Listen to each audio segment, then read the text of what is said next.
제가 가끔 서점에 가서 책을 이리저리 구경을 하다가 로마서에 관한 주석이나 또 무슨 신학집이나 여러 가지 참고 서적들을 발견하게 되면 드문드문 빼봅니다. 빼보면서 저는 꼭 로마서 7장 13절 이하를 먼저 봅니다. 이 저자가 이 부분에 대해서 어떻게 해석을 하고 있나, 이게 참 관심사가 되어가지고 그 부분부터 먼저 살펴요. 그 이유가 어디 있는가 하면 로마서를 연구하는 분들이 7장 13절 이하의 내용을 어떻게 해석하느냐에 따라서 그 사람의 신학적인 배경이라든지 또 신앙의 성향이라든지 또 그 사람이 로마서를 보는 이 관점이라든지 이런 것을 제가 좀 파악을 할 수 있기 때문입니다. 사실 우리가 읽은 이 본문은 굉장히 어려운 본문입니다. 해석을 하기 어려워서 난해하다기보다는 이 본문이 과연 무엇을 이야기하느냐 하는 문제에 대해서 로마서를 연구하시는 분들이 의견이 통일이 잘 안 됩니다.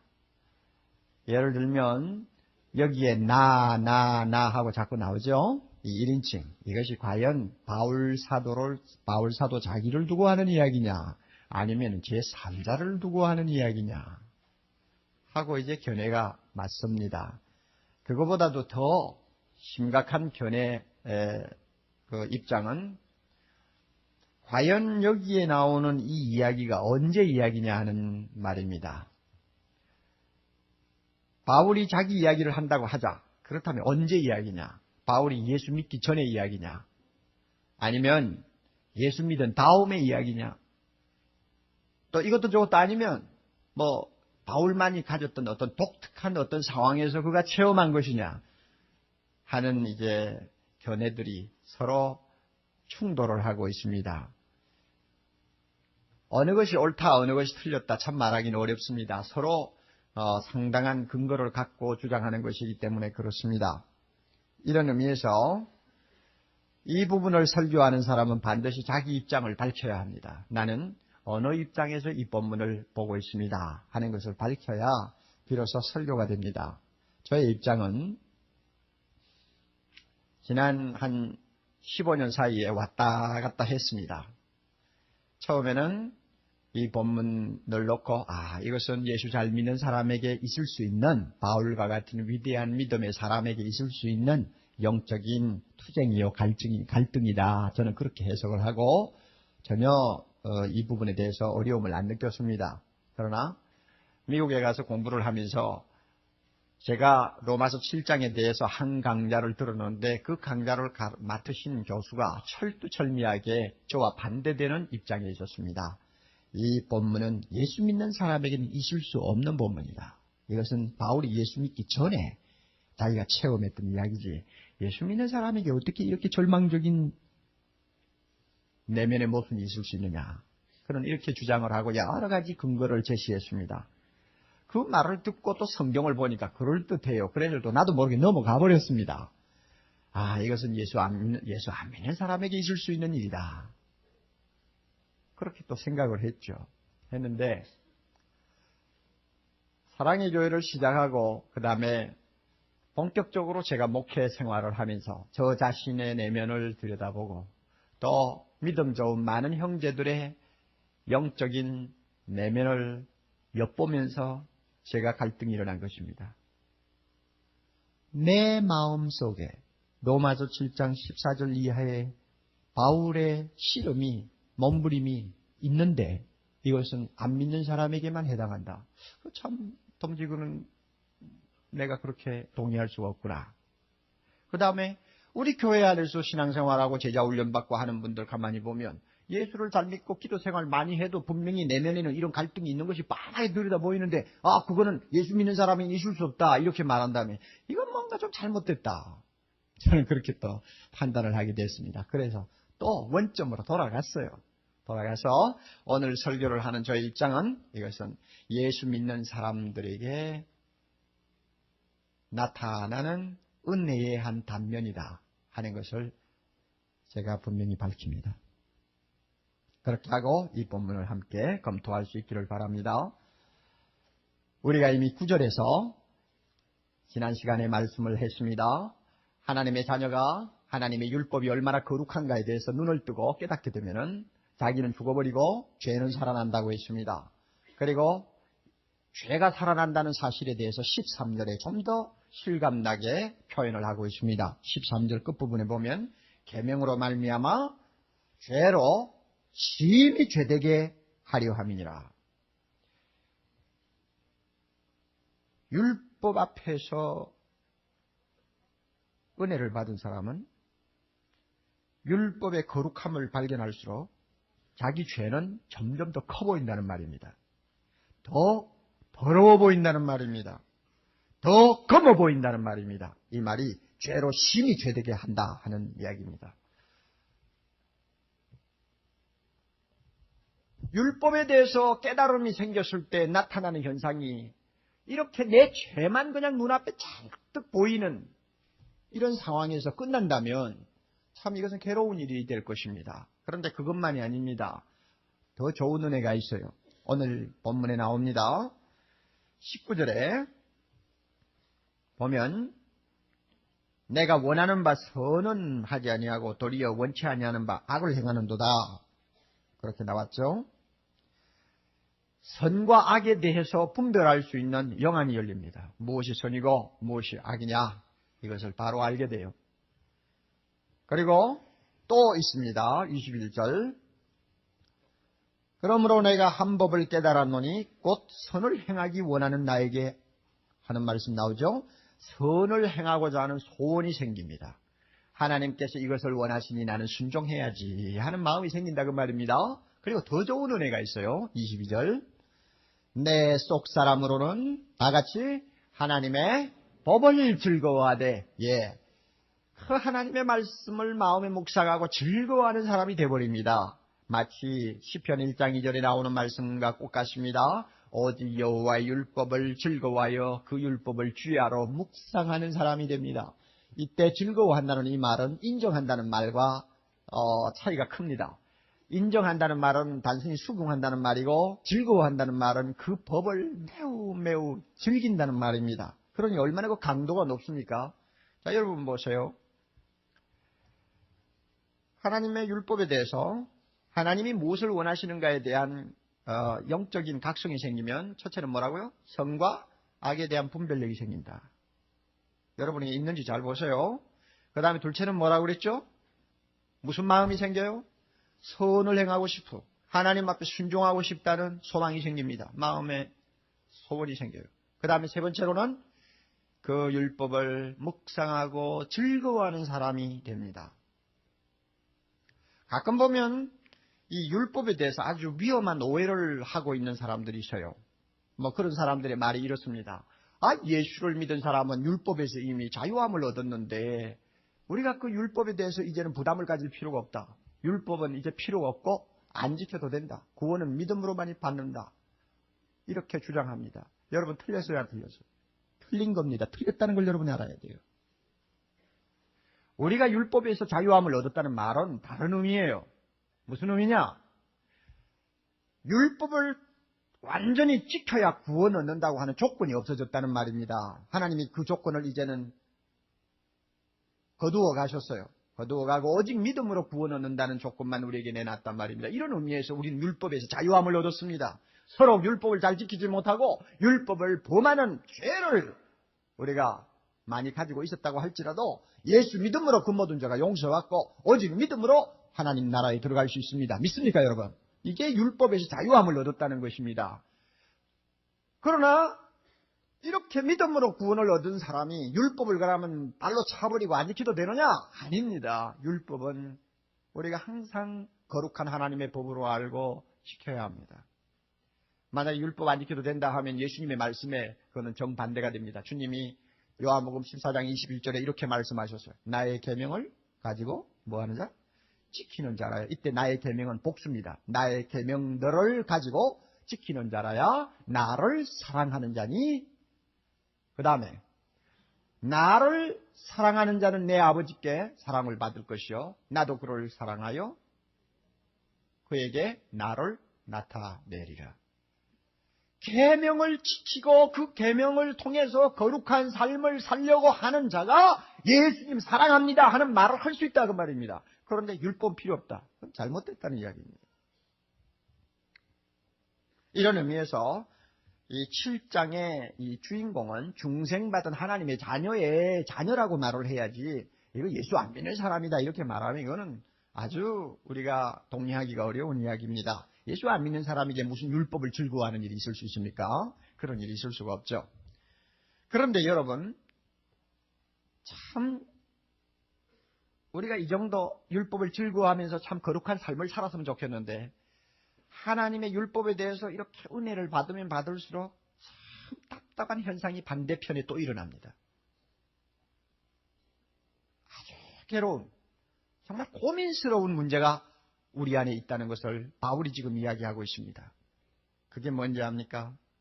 율법을 알면 알수록, 선을 행하고 싶어 할수록, 율법을 즐거워할수록 이율배반적인 모순이 내 안에 있다는 것을 보게 되는 것입니다. 바울의 예를 들어서 오늘 우리가 좀 검토하십시다. 세 가지 자기 모순을 발견할 수 있습니다. 첫째로, 원하는 대로 행하지 못하는 모순입니다. 15절, 나의 행하는 것을 내가 알지 못하노니 곧 원하는 이것은, 이것이 뭘까요? 원하는 이것. 하나님이 원하시는 선이죠. 원하는 이것은 행하지 아니하고 도리어 미워하는 그것을 함이라. 원하는 것은 안 하고 원하는 것을 행치 못하고 엉뚱한 짓만 자꾸 하는 자기 행동을 볼 때에 이것은 알다가도 모를 일이야 그 말입니다. 이게 정말 모순 아닙니까? 18절도 나옵니다. 내 속 곧 내 육신에 선한 것이 거하지 않은 줄을 내가 아노니. 자, 원함은 내게 있으나 선을 행하는 것은 없노라. 19절. 내가 원하는 바 선은 하지 아니하고 다같이 도리어 원치 아니하는 바 악은 행하는도다. 얼마나 답답한 일입니까? 이와 같은 이율배반의 모순이 내 속에 있다는 것을 바울이 들여다보는 것입니다. 우리에게도 마찬가지 아닐까요? 그 다음에 두 번째로, 한 지붕 밑에서 도무지 살 수 없는 상반된 너무나 판이한 두 개의 욕구, 두 개의 성향, 두 개의 법, 두 개의 원리가 내 안에 있다는 것을 보는 모순입니다. 제가 이것을 자아라고 하지 않습니다. 두 개의 자아라고 말하기에는 좀 겁이 나요. 그러나 내 속에 서로 완전히 다른 흙과 백의 소원, 이것이 둘이 같이 있어. 17절. 이제는 이것을 행하는 자가 내가 아니요 다같이 내 속에 거하는 죄니라. 보세요. 내가 있죠. 그 다음에 내 속에 거하는 죄가 있죠. 예. 그리고 23절 봅니다. 21절. 그러므로 21절. 그러므로 내가 한 법을 깨달았노니 곧 선을 행하기 원하는 나에게 악이 함께 있는 것이로다. 기가 막힌 이야기죠. 여러분이 이 본문을 보면서 내 속이라고 하는 말, 이것은 좋은 점으로도 사용되고 나쁜 면에서도 사용됩니다. 즉 우리의 새 사람에도 적용되고 또 우리의 옛 사람에게도 그대로 사용됩니다. 양편으로 다 사용되는 용어입니다. 내 속. 그러나 이 말은 육신하고 통합니다. 18절에 나오는 육신하고 같은 말, 또 23절에 나오는 지체하고도 같은 말, 그 다음에 24절에 나오는 사망의 몸하고도 같은 말입니다. 육신, 지체, 사망의 몸, 이렇게 말을 서로 바꾸어 가면서 같은 의미로 사용하고 있다는 것을 여러분이 아셔야 됩니다. 그러니까 이것을 단적으로 말하면 내 몸에 죄가 쉽게 자리를 잡을 수 있는 연약성, 부패성이 있기 때문에 죄가 내 몸에 거한다 하는 이야기입니다. 그러니까 죄가 내 몸에 거하잖아요. 그러나 내 속사람, 예수 믿고 중생받은 나의 새 사람에게는 죄가 없어요. 자, 이게 서로 이제 충돌하는, 또 서로 긴장하는 관계를 갖게 됩니다. 우리 몸에 거하는 이 죄, 우리가 부패성을 갖고 있기 때문에 우리의 몸에 연약성이 있기 때문에 죄가 그 자리에 자리를 잡는데 이것을 놓고 어떤 성경학자는 재미있는 표현을 했어요. 몸은 죄의 작업장이다. 재미있는 말이죠. 죄가 일하는 공장이라는 말입니다. 이 몸에 이게 있어요. 죄의 작업장이 돼 있어요. 이거는 초대받은 손님, 월세를 내는 하숙자의 정도가 아닙니다. 무단 거주자입니다. 쫓아낼 수가 없어요. 내고 싶어도 나가라고 해도 나가지를 않아요. 예, 기가 막힌 이 죄의 근성이 우리 몸에 있다는 이야기입니다. 그래서 25절 한번 봅시다. 25절 끝부분. 그런즉 내 자신이 마음으로는 하나님의 법을, 육신으로는 죄의 법을 섬기노라. 여기에서 마음과 육신이라는 것이 서로 대칭이 되는 것을 여러분이 발견할 수 있습니다. 바울은 이 사실을 인정합니다. 자기가 사도요 아무리 훌륭한 선교사라고 할지라도 자기에게 중생받은 새 사람이라고 할 수 있는 마음이 있는가 하면은 중생받지 못한 육신이 있다. 네. 그래서 마음은 하나님의 원하시는 것을 행하기를 바라는 소망이 있지만 육신에는 여전히 죄가 원하는 대로 따라가는 어떤 원리가 작용하고 있다는 말입니다. 갈라디아 5장 17절에는 아주 분명하게 이 사실을 들어서 말씀합니다. 육체의 소욕은 성령을 거스리고 성령의 소욕은 육체를 거스리나니 이 둘이 서로 대적함으로 저희의 원하는 것을 하지 못하게 하려 함이니라. 육체의 소욕이 있죠. 성령의 소욕이 있습니다. 서로 대적합니다. 갈등이요, 갈등. 자, 이런 모순이 우리 안에 있다는 것입니다. 우리도 알지 않습니까? 참 답답한 이야기입니다. 힘든 이야기죠. 바울이 또 발견한 세 번째 모순은 뭐냐 하면 악한 소욕에 끌려서 죄를 범하는 패배의 모순입니다. 23절. 내 지체 속에서 한 다른 법이 내 마음의 법과 싸운다고 했습니다. 지체는 뭐라고요? 몸이라고 그랬죠? 몸에 있는 어떤 법이 있어요. 즉 소원이 있어요. 그 소원이 내가 거듭난 내 마음의 소원하고 싸운다. 갈라디아 5장 16절, 17절하고 같은 말씀이죠. 싸운다. 싸우는데 결과는 어떻게 됩니까?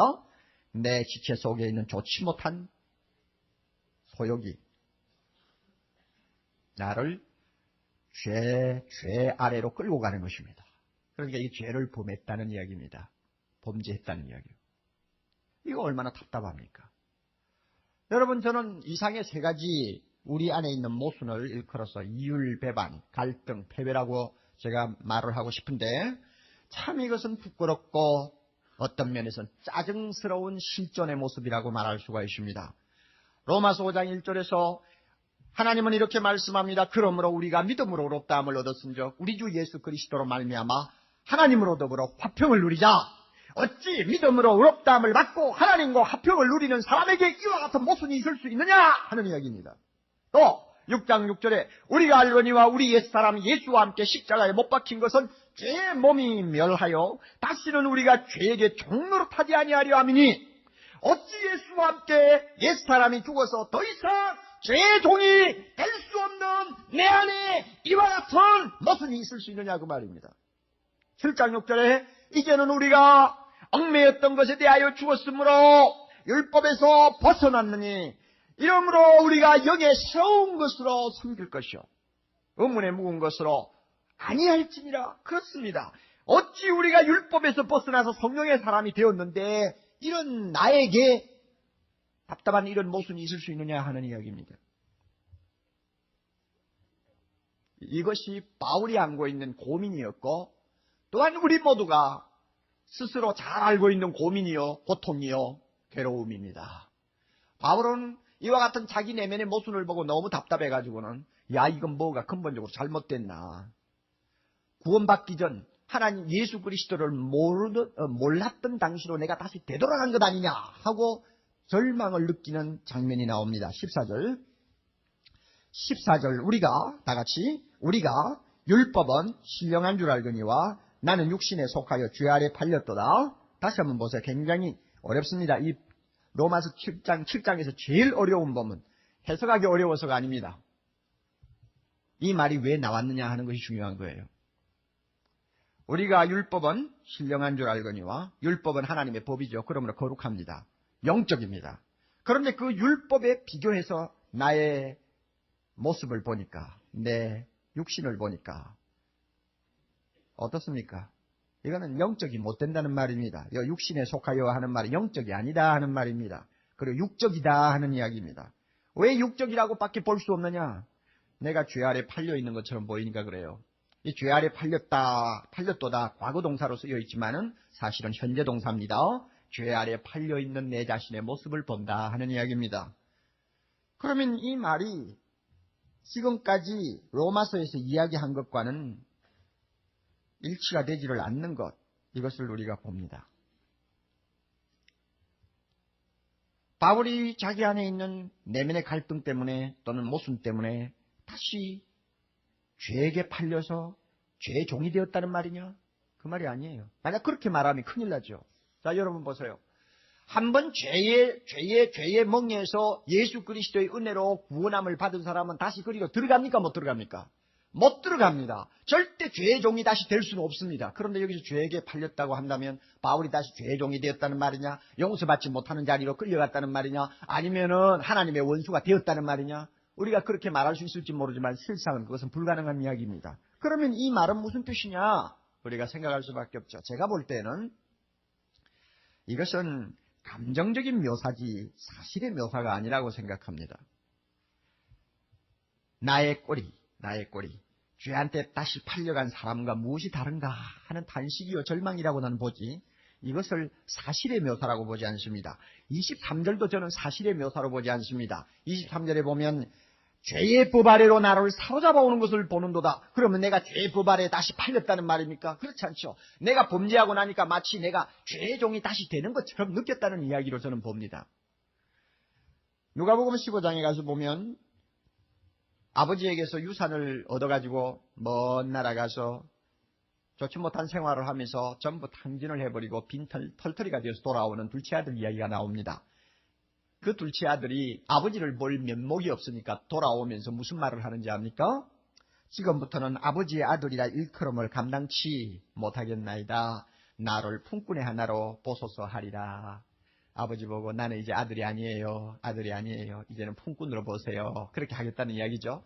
그러나 여러분, 아무리 그 아들이 와서 입으로는 무슨 말을 하든 간에 아들입니까 아닙니까? 아들이죠. 단지 나는 아들이 아니에요. 나는 품꾼이에요. 하는 것은 감정의 표현입니다. 아무리 자기가 품꾼이라고 소리쳐도 아들이지 품꾼은 아니에요. 마찬가지라고 저는 봅니다. 바울이 여기서 나는 죄 아래 팔렸다 아무리 해도 그가 죄 속에 다시 끌려갔다는 말이 아니고 자기 안에 있는 여러 가지 그 모순성을 놓고 볼 때에 느끼는 감정, 이것을 표현하는 것이라고 봅니다. 이렇게 답답하고 절망스러운 감정을 갖게 되니까 무슨 소리가 그 입에서 나오겠어? 24절. 무슨 소리가 나오겠어? 다 같이 한번 읽어봅시다. 오라! 나는 다시 한번 오라! 나는 공고한 사람이로다. 이 사망의 몸에서 누가 나를 건져내랴. 이 소리가 나오지 않을 수가 없죠. 참 이런 의미에서 바울은 솔직한 사람이에요. 정말 놀라울 정도로 솔직합니다. 그런 면에서 바울은 위대하다고 저는 봅니다. 옥 목사가 이렇게 내 속에 있는 것을 털어놓을 수 있을까? 저는 자신이 없어요. 여러분, 이제 바울의 이 좀 어두운 면을 보았습니다. 그런데 이 모순이 바울에게만 있는 현상이냐? 아니야. 이것은 바울 이야기가 아니고 내 이야기야. 하고 여러분의 마음에 와서 느껴진다면 여러분들은 바로 깨닫는 것이라고 생각합니다. 그러나 이것은 남의 이야기야 한다면은 정말 제가 볼 때는 여러분에게 어떤 잘못된 것이 있지 않나 생각합니다. 왜 그런지 압니까? 다 대답하십시오. 우리는 예수 믿음으로 의롭다함을 받았습니까? 안 받았습니까? 받았습니다. 아멘. 그 다음에 우리는 죄로부터 자유함을 얻었습니까? 아멘. 우리는 율법에서 벗어났습니까? 아멘. 다 됐어요. 이제는 우리를 정죄할 사람이 아무도 없어요. 그러나 한 가지가 있어요. 중생 받지 못한 옛날 그대로 남아있는 몸이 우리에게 있어요. 죄의 자급장이라고 할 수 있는 몸을 입고 세상에 살고 있는 이상 이것만은 옛날 그대로예요. 죄가 있는 몸이 나에게 아직도 떠나지 않고 있으니까 자주 나에게는 원하는 대로 잘 행하지 못하는 모순이 따라올 수 있고, 서로 상충되는 두 개의 성향이 서로 충돌하면서 갈등을 일으키고 긴장감을 조성할 수도 있고, 어떤 때는 내가 약하여 죄를 범해가지고 죄에게 질질질질 끌려가는 것 같은 고통을 느낄 수도 있는 것입니다. 세상에 사는 동안은 이것을 우리가 피할 수가 없고 완전히 벗어날 수가 없습니다. 그렇다면 바울의 이 고민은 바로 나 자신의 고민이라 그 말입니다. 아니요 하면 제가 볼 때는 뭔가 잘못됐다고 생각합니다. 이런 의미에서 우리는 의인이면서 동시에 죄인입니다. 죄인이면서 동시에 의인입니다. 예수 믿는 것을 보면 의인이지만 하는 꼴을 보면 죄인이요. 하는 꼴을 보면 죄인인데 또 예수 믿는다고 하는 걸 보니까 또 의인이요. 우리가 이렇게 이중적인 실존을 우리가 갖고 있는 것입니다.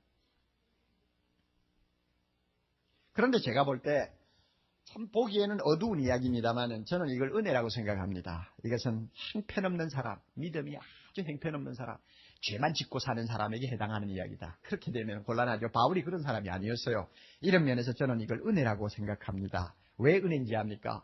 뭐니 해도 이 오라 나는 공고한 사람이로다 하고 탄식하는 이것은 회개하는 자의 모습이거든요.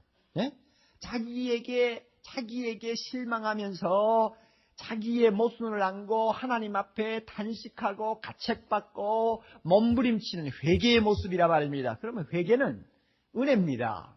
만약에 자기 속에 이와 같은 갈등이 있는데도 가책도 없어, 거기에 대한 문제의식도 느끼지 못해, 만약 그렇다면 그 사람은 소망이 없는 사람입니다.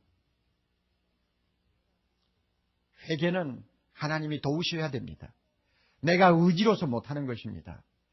그러면 오라 나는 공고한 사람이로다 하는 것이 진짜 회개라고 한다면 이건 하나님의 은혜라고 말입니다. 그리고 이 오라 나는 공고한 사람이로다 하는 것이 꼭 회개하는 자에게만 나타나는 탄식이 아닙니다. 반대급부도 있습니다. 반대급부도 있어요. 예를 들까요?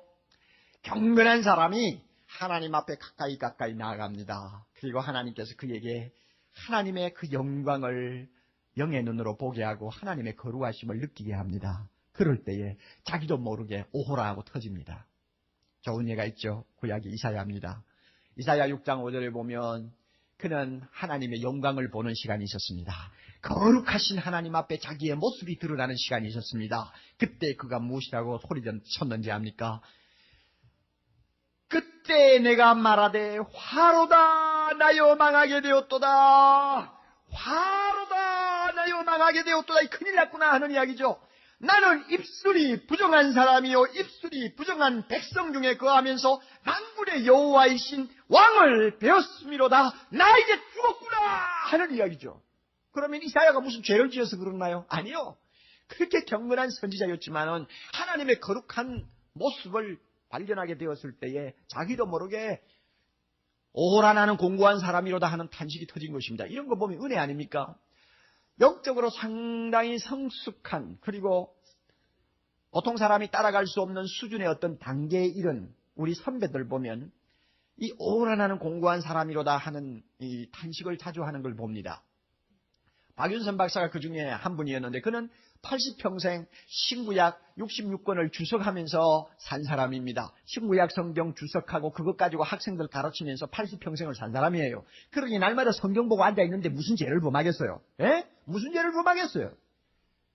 모르겠어요. 또 무슨 죄가 있는지 그건 잘 몰라요. 그러나 무슨 죄를 범하겠느냐고.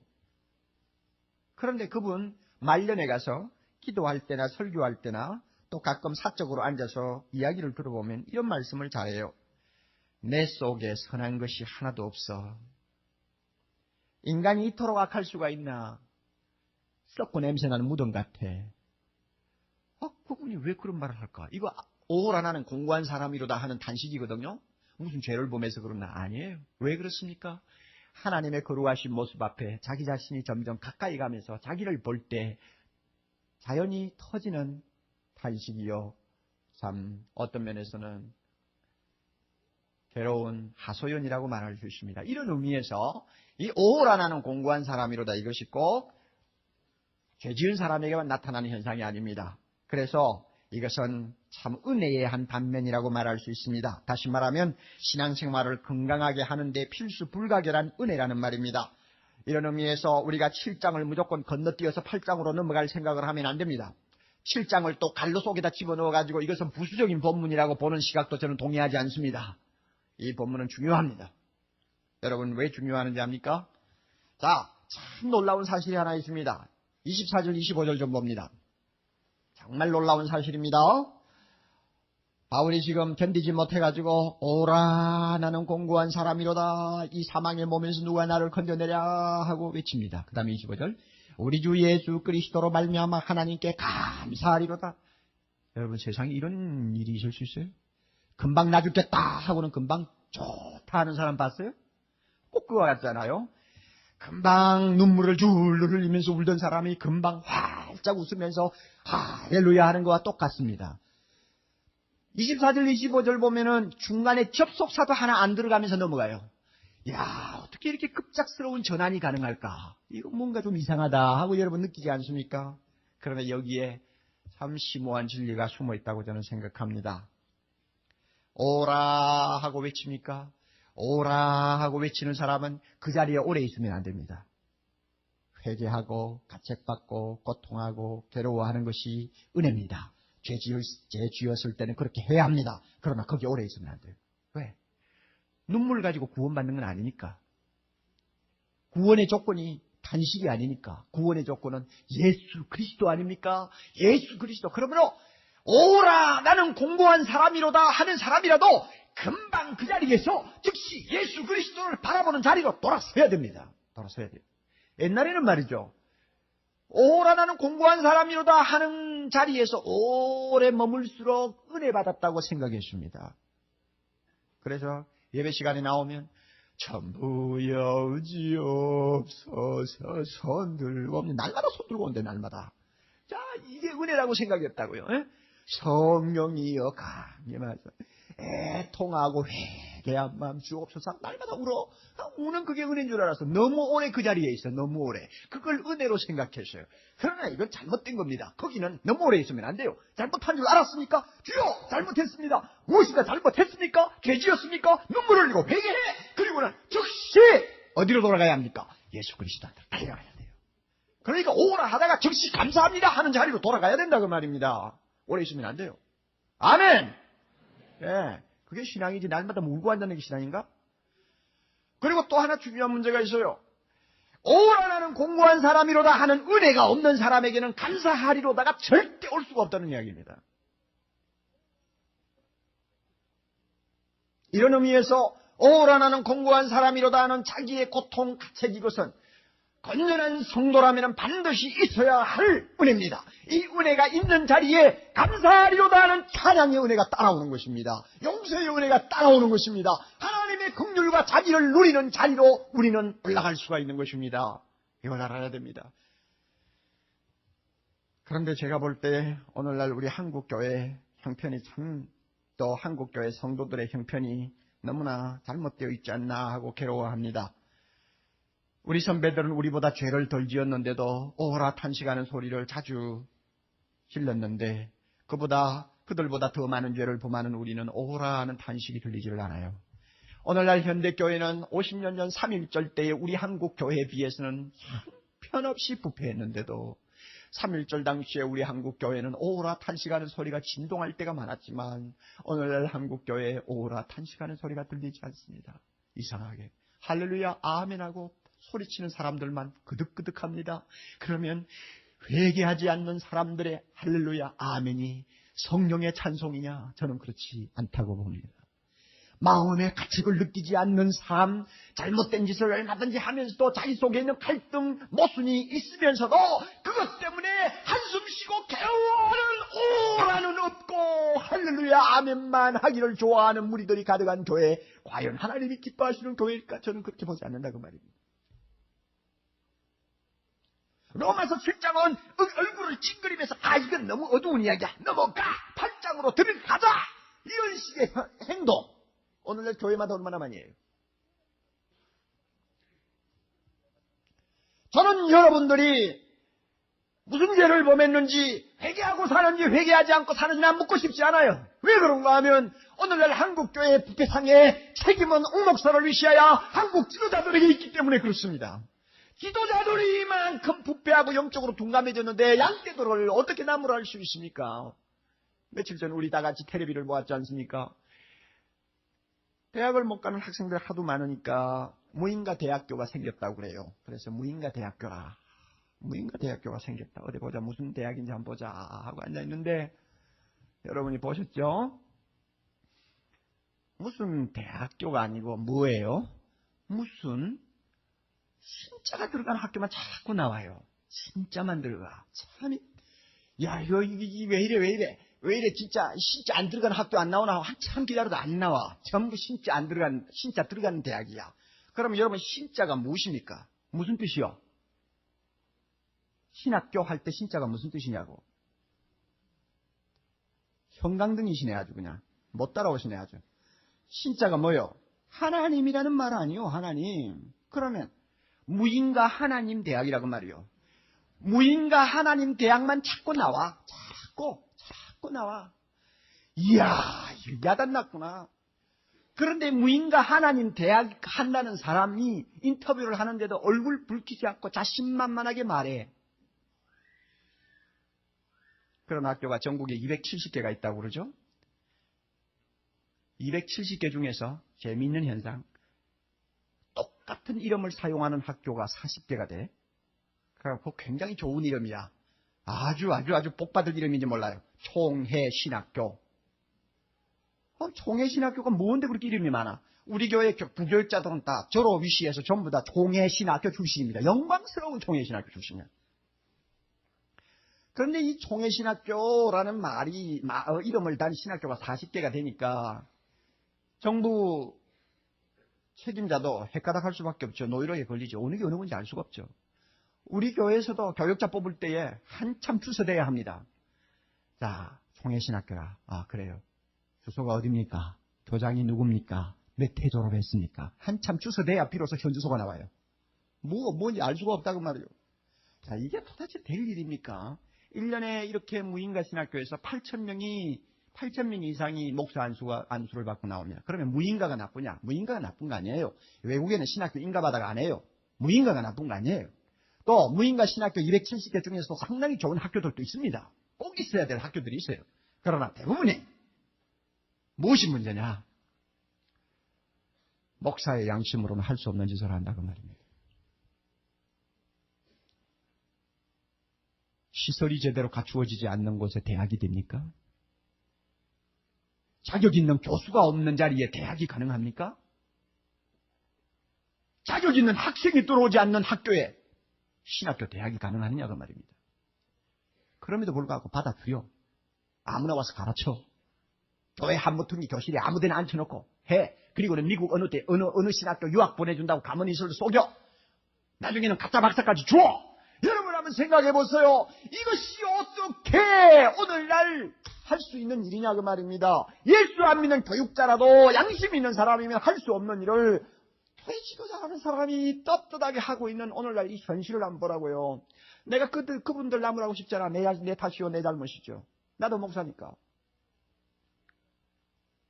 이런 상황을 놓고 우리가 볼 때에 오라 나는 공고한 사람이로다 하고 가슴을 치고 괴로워하는 일들이 이곳저곳에서 일어나야 정상인데 교회마다 가보면 그런 탄식은 들리지 않냐고 할렐루야 하고 있어요. 뭐가 잘못돼도 근본적으로 잘못됐다 이야기요. 그러므로 오늘 우리 모두가 다시 한번 오라의 이 은혜 회복해야 합니다. 저나 여러분이나 깨끗한 사람 아니에요. 하나님 앞에 나올 때 양심이 떳떳한 사람 하나도 없어요. 자기 안에 갈등이 없는 사람 하나도 없어요. 원하는 대로 다 하는 사람 없어요. 죄짓지 아니한 사람 아무도 없어요. 그러므로 우리는 오라의 이 고통, 이 탄식, 절규 있어야 됩니다. 그럴 때 어디로 갈 수 있다고 했습니까? 우리 주 예수 그리스도로 말미암아 하나님 아버지께 감사하리로다 하는 은혜의 자리로 우리가 올라갈 수 있는 것입니다. 두 가지가 다 있어야 돼요. 오라의 은혜도 있어야 되고 감사합니다 하는 은혜도 있어야 된다 그 말입니다. 죄 지은 사람이 고통하다가 예수 그리스도 볼 때마다 얼마나 좋은지 몰라요. 저의 경험입니다. 죄를 지어 갈등하죠. 내 가슴 속에 뭔가 모순이 그냥 눈앞에 드러날 때마다 역겹고 죽고 싶죠. 그럴 때 자기를 자꾸 쳐다보면 나중에 정말 죽습니다. 그럴 때 누구를 봅니까? 예수 그리스도. 얼마나 좋으신 분인지 그분을 안 볼 수가 없죠. 저나 여러분이나 그렇지 않습니까? 우리는 예수를 보아야 합니다. 우리의 상한 마음을 싸매시고 눈물을 씻겨주시며 위로하실 분이 예수 외에 누가 있습니까? 우리의 약함과 허물을 용서하시고 하나님 앞에 떳떳하게 나갈 수 있도록 문을 열어주시는 분이 예수님 외에 누가 있습니까? 우리가 아무리 모순투성이여 죄를 자주 범한다고 해도 하나님한테 버림받지 않도록 하시는 분이 예수님 외에 누가 있습니까?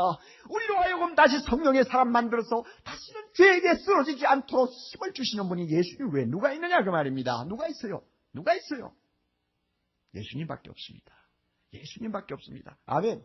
예수님밖에 없습니다. 그러니까 좋은 거예요. 그러니까 좋아요.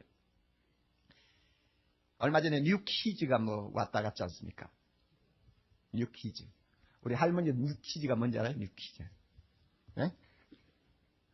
뉴키즈가 왔다 가는데 많은 사람들이 그 광적으로 떠들고 발광하는 중고등부 여학생들을 보고 미친년들 하고 막 욕을 했어요. 나는 딸이 없으니까 그 속이 끼지를 않아서 나는 마음이 안 상했지만 딸 가진 사람들이 마음이 아팠겠죠. 미친년들 할 때는 그 마음이 아프죠. 그런데 참 재밌는 이야기를 들었어요. 믿음 좋은 어느 아주머니가 저에게 그래요. 나는 그 애들 보고 욕하지 않았어요. 왜냐하면 그 애들은 사탄의 음악에 미쳐가지고 마음이 홀랑 빼앗긴 애들이니까 그렇게 발광하고 좋아할 수 있겠죠. 당연하지 않겠어요? 나는 예수님에게 미친 사람인데 만약에 그 자리에 우리 예수님이 와서 서 계신다면 나는 어떤 모습이 될까? 정말 발광할 거예요. 너무 좋아가지고. 아마 막 벌벌 뛰고 그 애들하고 상대가 안 될 거예요. 그걸 아마 텔레비에 방영을 했더라면 모든 사람이 날 보고 뭐라고 할까요? 그 말을 듣고 나니까 진짜 또 일리가 있는 이야기야. 맞았어. 예수님이 오셨다면 내가 그 정도겠나? 춤잘 추러 내가 가만히 있겠어? 여러분 안 그러겠어요? 정말로 주님이 와서 계신다면, 주님이 재림하신다면 우리가 그 여학생하고 상대가 되겠어요? 하는 거하고 상대가 되겠느냐고. 너무 좋아가지고. 너무 좋아가 막 옷 벗어가지고 던지고 막 좋아해. 그 정도로 미친 짓을 하려고 해도 옷도 없지요. 그때는 새 몸을 입고 나가니까. 그렇지만 얼마나 좋아하겠느냐 그 말이요. 우리 예수님에게 감사하리로다 하고 찬송하는 이 은혜. 그럴 수밖에 없어요. 오라 나는 괴로운 사람이다 하고 고통하는 사람일수록 예수 그리스도 바라볼 때마다 너무너무 좋아서 춤을 춥니다. 그분밖에 소망이 없으니까, 위로가 없으니까. 할렐루야. 자, 그래서 제가 고통할 때마다 주님 바라봅니다. 주님 바라볼 때마다 좋아서 부르는 찬송이 있어요. 82장. 참 좋은 찬송이죠. 나의 기쁨, 나의 소망 되시는 82장. 이 찬송 우리가 조용히 한번 불러보세요. 여러분에게 오라 나는 공고한 사람이로다 하는 고통이 있습니까? 고통이 있는 사람일수록 이 찬송 부르면서 주님을 바라볼 때에 그 주님 얼마나 감사한지요, 얼마나 좋은지요, 얼마나 사랑스러운지요. 나의 진정 사모하는 예수여, 음성조차도 반갑고 나의 생명과 나의 참 소망은 오직 주 예수뿐일세. 우리가 이렇게 고백할 수 있습니다. 여러분에게 이와 같은 은혜가 있어야 됩니다. 기도하실 때, 또 여러분이 생활에서 실패했을 때, 마음에 갈등이 있을 때, 여러분들께서